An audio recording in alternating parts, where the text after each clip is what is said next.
Hi there, welcome to Transcona Trailer Sales. Today I'll be walking you through your 2020 Forest River Vibe 34BH. We are just going to start off at the back of the unit. If you notice up top, you're pre-mounted for an observation camera. If you'd like to get set up with that, you can contact the parts department. They'd be more than happy to help you out. It is going to be a great little addition to your camper. It's going to provide you a view at the back of your camper, full time from the inside of your cab. It's great for backing up. Moving on, we do get your spare tire located right at the back. And then you do get your cable satellite inlets right at the back here as well. And then coming around to the driver's side, we do get access to both sides. You get this bumper cap. It's typically where you're going to want to store your sewer hose after your first use. We do have a brand new one located inside the front compartment, which is why it's not in here yet. There's also going to be a cap that goes over top of this as well.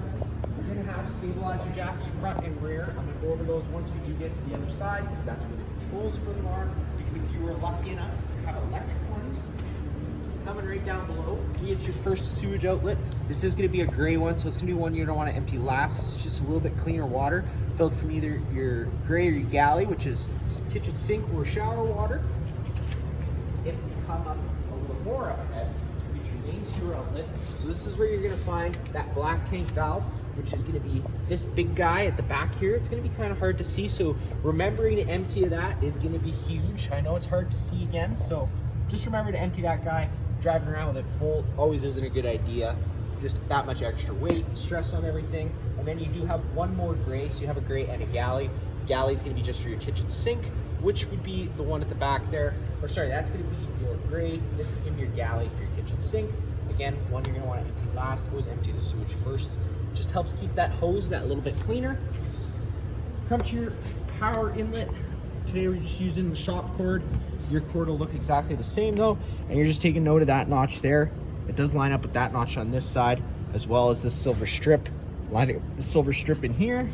It's a 50 amp service, so once that's in, 8th turn to lock it in, and then you got that threaded collar to really lock it down.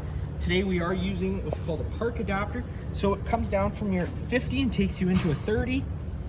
This is going to be great because most campsites, especially here in Manitoba, may not have 50 amp service.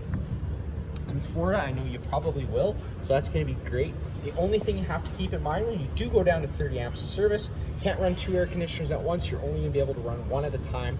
But when you are plugged in on that 50, you get access to both at the same time. So when you're enjoying that Florida heat, you will be able to run both air conditioners if this unit is equipped with it. I know I should know that, but I don't. Black tank flush, so that's just helping keep that tank that little bit cleaner. I always recommend using it after every use.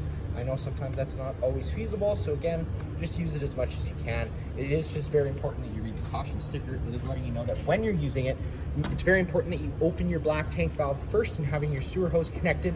And just the reason being for that is if you're pushing pressure inside of that tank, that pressure needs somewhere to go. Failure to do so, that tank can just expand and then rupture, causing you a lot of grief. Exterior shower, in case you had the dog or the kids that got all muddy. Great way to shower them off quickly. City water connection, so if you are at a site of service, you can just thread a garden hose in, turn it on. It's going to pressurize all those lines that they need to run your water up on. And if you stick your head right down below the floor here, you get your 2 low point drains. With these guys sticking out below the floor there, you're going to want to crack them open. Whenever you're either leaving the unit for a while for storage or at the end of your winterization period, it's always a good idea to crack those guys open, allowing most of the antifreeze to drain out. It's also going to help you if you're ever servicing one of the faucets. Help keep things that little bit cleaner. You're going to get access into that exterior shower. Service port for your hot water heater right here. Open that guy up. 1.1/8" drain bolt right down there at the bottom. Loosen that guy off. That is how you drain the tank.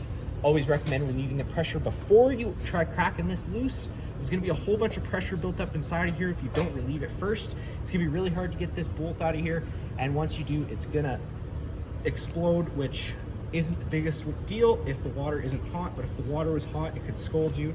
So be careful. Always relieve the pressure before doing that, which brings me to my pressure relief valve. Before you ever fire up this water heater, I always recommend hitting this pressure relief valve. There should be that shot of water coming out of there letting you know that the tank's full.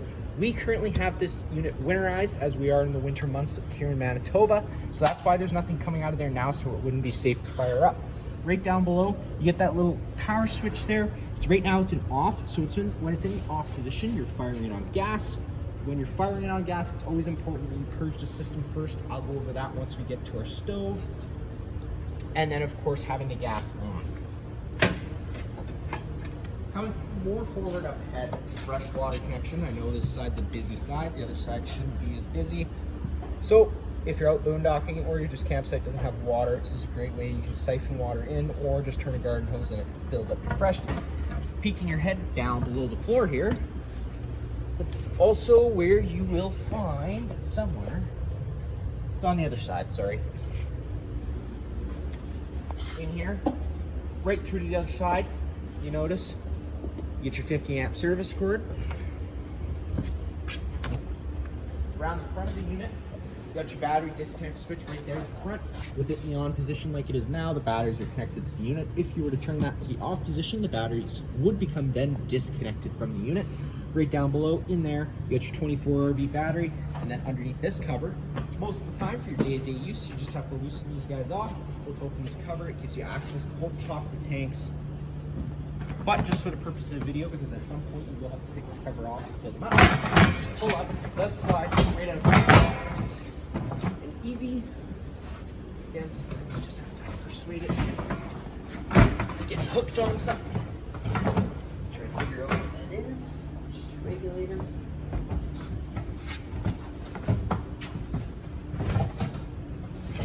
Now that that's out of the way, again, both your tanks right up at the front here.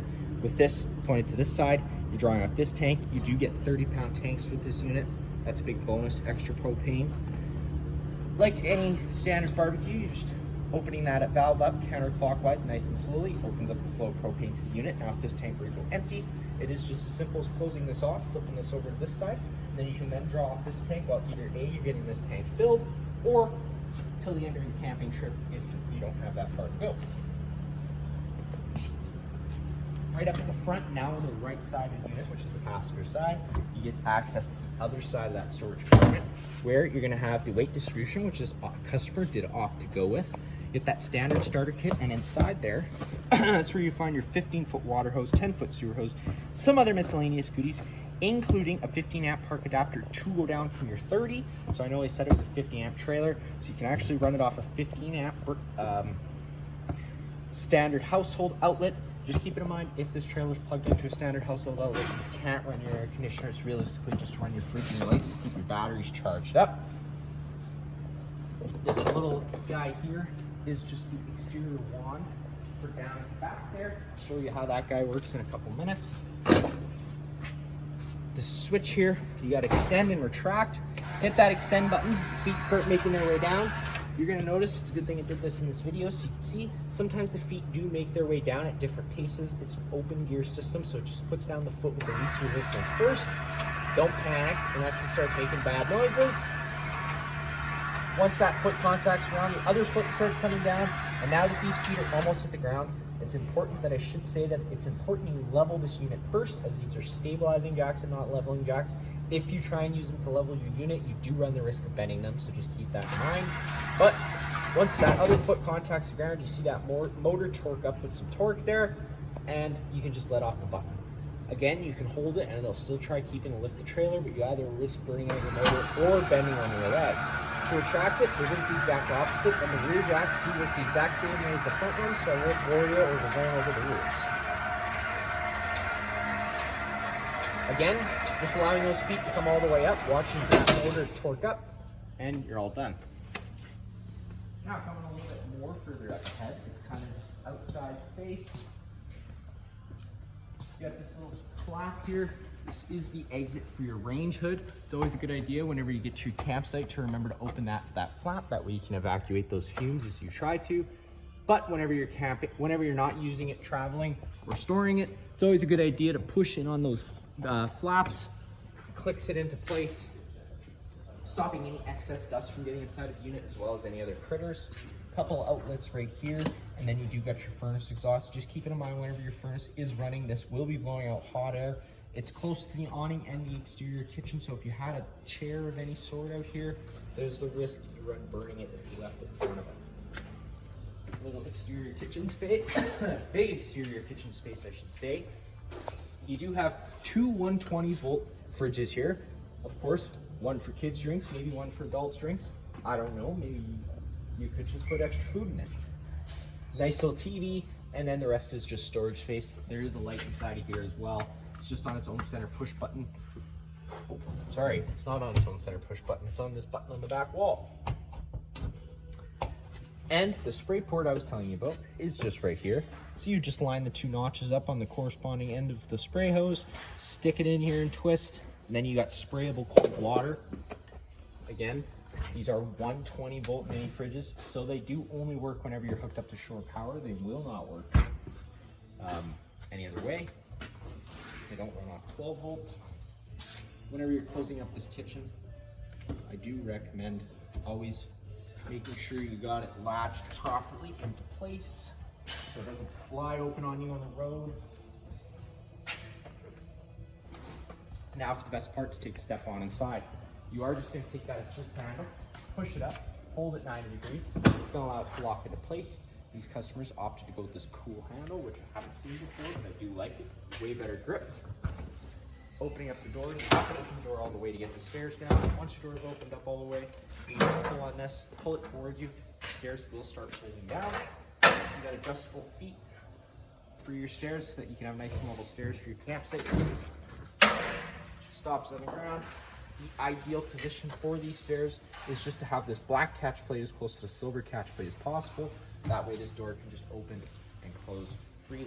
You're going to see they have some screen door accessories already installed on here, which is nice. Now taking a step on inside, you've got a couple light switches in front of you so you can see what you're doing if it was dark, and then you get your kind of main control system for the unit. You got your monitor panel system, so pushing the button tells you the corresponding levels up top. You got gray 1 and gray 2. Gray 1 will be for your bathroom, gray 2 will be for your galley or your kitchen sink. And then of course, aux isn't actually hooked up to anything. Black will be sewage for the toilet. Water pump switch draws out of your fresh tank, pretty much self-explanatory. Turning on that hot water heater switch, of course, being sure that you double check that there's water in it, especially if you're running it on electricity. It only takes a few seconds for that probe to be out of the water and fire and to be turned on for it to burn itself out. If you're firing it on gas, you're gonna turn that button on. This light's gonna come on. The water heater is gonna try lighting itself 3 times. If on the 3rd try it doesn't light, this light will stay on. At that point, you do just have to turn this switch off. Go hit that reset button I showed you earlier. And then try refiring it, because again, it could just be a purging issue, and I'm gonna be going over more about purging once we can get to our stove. Tank heaters, so this is for what we call extended camping seasons. But just keeping in mind, our Manitoba winters are much too cold for it to be adequate. It realistically is just for camping in that 1 to 5 degree range mark. If you're camping in anything below -0, you do run the risk of things freezing. So just keep that in mind. Lights, you got the main light switch, as well as an outside light switch, which turns on a nice little awning LED light, which brings me to my awning. Push and hold that button out. Awning's gonna start making its way out. Now, unfortunately, today I'm not gonna be able to get the awning all the way out just because the neighboring trailer is a little too close and you don't wanna run it right into it. How you're gonna know that awning's fully extended though is you're gonna see the back of the metal tube, the little flap hanging down. Just keep in mind, sometimes that metal tube can't, or sometimes that flap can get stuck up, so you might just have to retract a couple feet and then put it back out again for it to come in. Now, if we were to start raining, you can take any arm, front or rear, pull it in towards you, wherever you want it, tighten up this little knob. Once that's tight, it's able to hold its own. Now water would be able to run off with ease. It's not going to pool in the center, causing you any grief. Now, of course, this is also going to allow for more shade underneath. So if you want, you can do the same thing with the front arm, just making sure that you do release both these arms back to straight before you try and bring the awning in. Otherwise, you do run the risk of bending things. And when just a personal recommendation, when you do roll to loosen this off, it's always a good idea to kind of grab the thing with the awning arm. So that once it's loose, it doesn't just go shooting out. You can kind of slowly let it out, just that much less stress on the system. And then to bring it in, it's just as simple as holding the in button, watching the awning to make sure it's rolling the right way in and not doing anything funky. And once the arms contact the side of the trailer, the motors would automatically cut out. Next, you do have your slide out switches. So we have a few different slide out switches. This is going to be for the main slide out. So you just push and hold that button out. Slide out's going to start making its way out. Once the slide out reaches its full extension, you're going to hear the motors wind up and quit.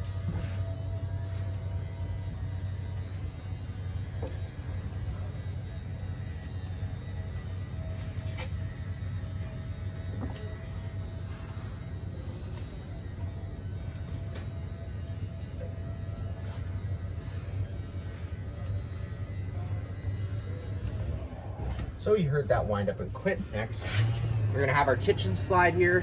So it is, again, gonna work the same way as the other slide out.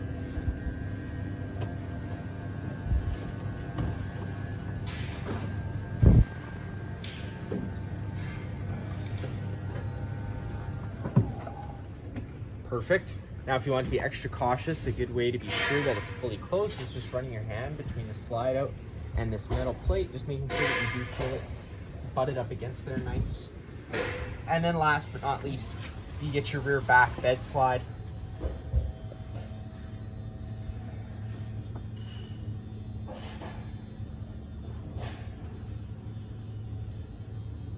Again, motor is going to wind up and it's just going to quit, and that's when you know you're at your full extension.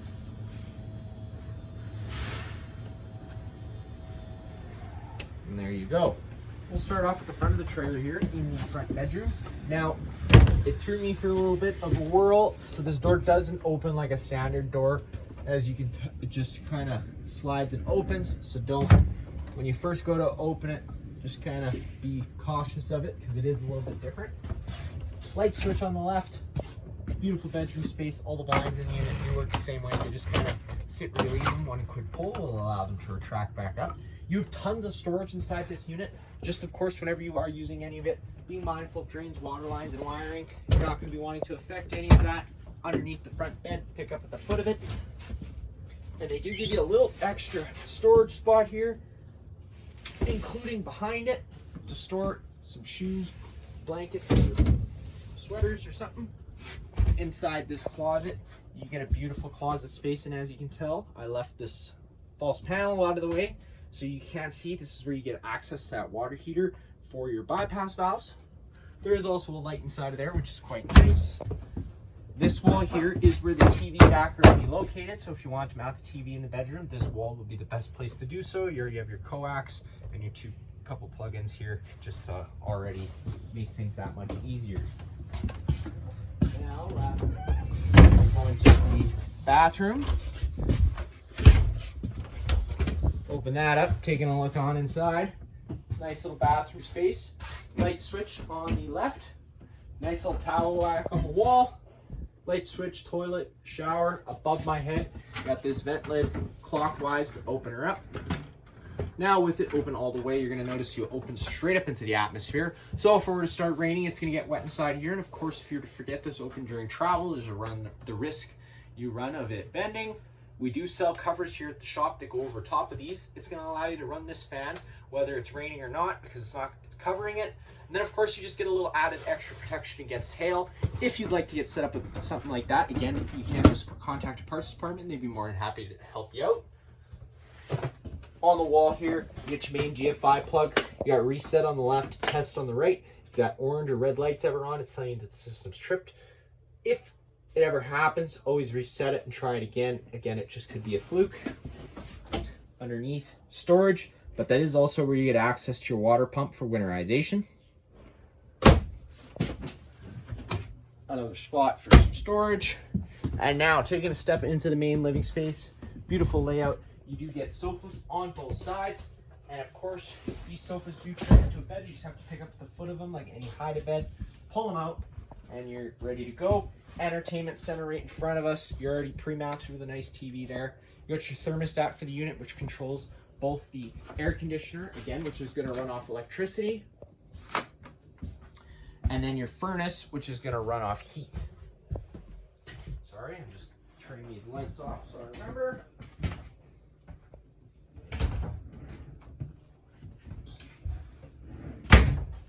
To my thermostat here, push the button once, it illuminates itself, push it again, turns the screen on, push it one more time, you get the fan low. So that's just moving air around using the air conditioner, no heating or cooling involved.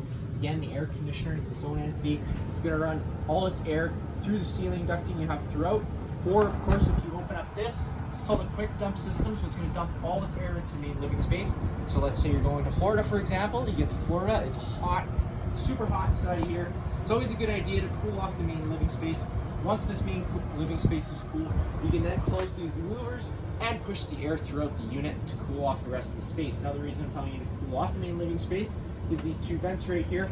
This is the intake for it. So if this air is already cool, it just does make it that much easier to push it throughout. These intake screens, there is filters inside of them. You just have to pull in these tabs. This pops down. At that point, if the air conditioner wasn't on, the black thing would have come down with it, and you just blow it out with some compressed air. It's always a good idea to keep an eye on it. It just keeps the flow that much better. Our furnace for the unit is going to operate on its own as well. It's going to move its air through the 4 portals you have throughout the unit, and it's going to run off propane. So it's going to be pretty important that you do purge that system first.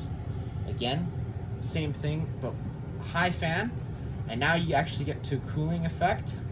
So whenever you're in cool high, this air conditioner is going to run full time regardless of what you have the room set to. Push it again, that's cool low, same thing but on a low fan.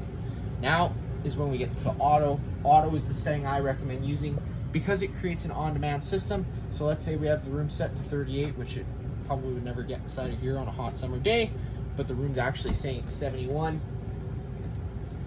The air conditioner will shut itself off once it reaches its set temperature.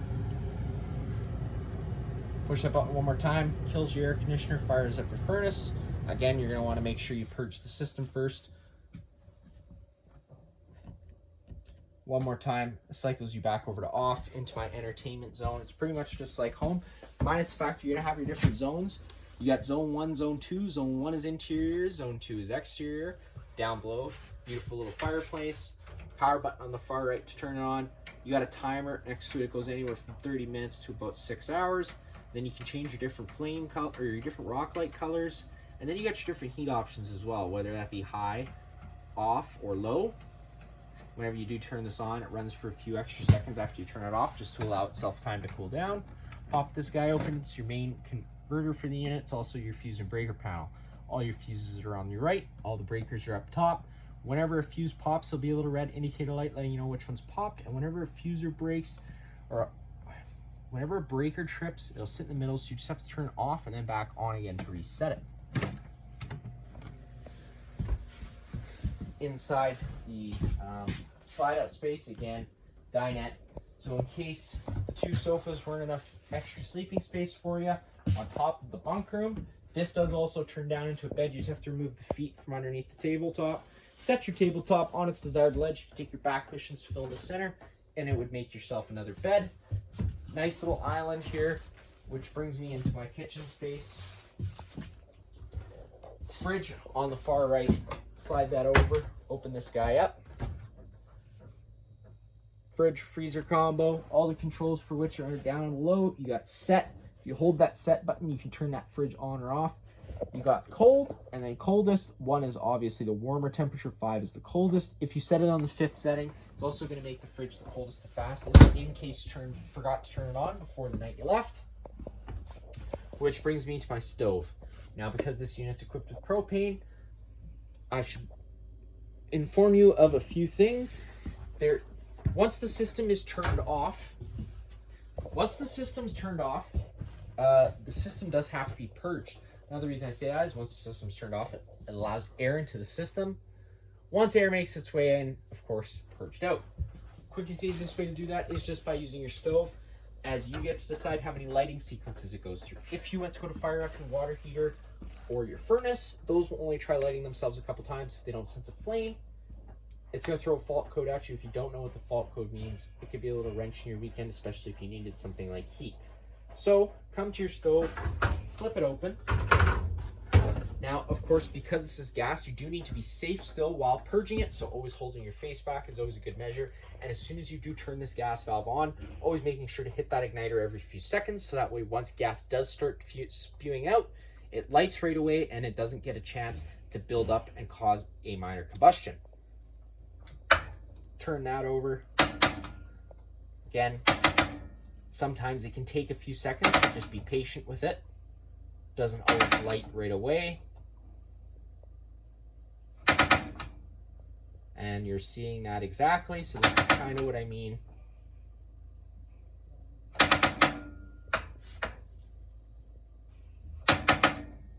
Should be starting to come through pretty soon here. But as you can tell, I'm not giving it a second to build up. I'm always making sure I am hitting those sparkers. And there you go. So it starts spewing out. Again, you're going to see it go like that. You can always try turning it off, give it a second, and then turn it back to the high option. And it fires right on up. And now we can go to our second burner, fire that one as well. And everything gets a chance to light. And now you know your system's purged, so everything else should fire up pretty flawlessly. If not the first try, the second try for sure. Getting your oven to light is pretty much the exact same thing, minus the fact you're having to turn it over to the pilot, push and hold that in, just like you did for your stovetop. You're looking down below in that back right-hand corner. You're gonna see that gas orifice coming out. The oven can take exceptionally long to purge just because the orifice for the gas is so small on that pilot.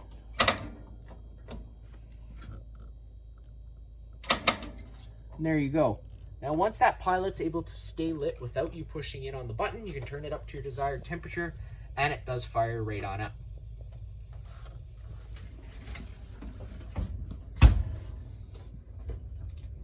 Microwave, just like home, not much I'm going to show you there.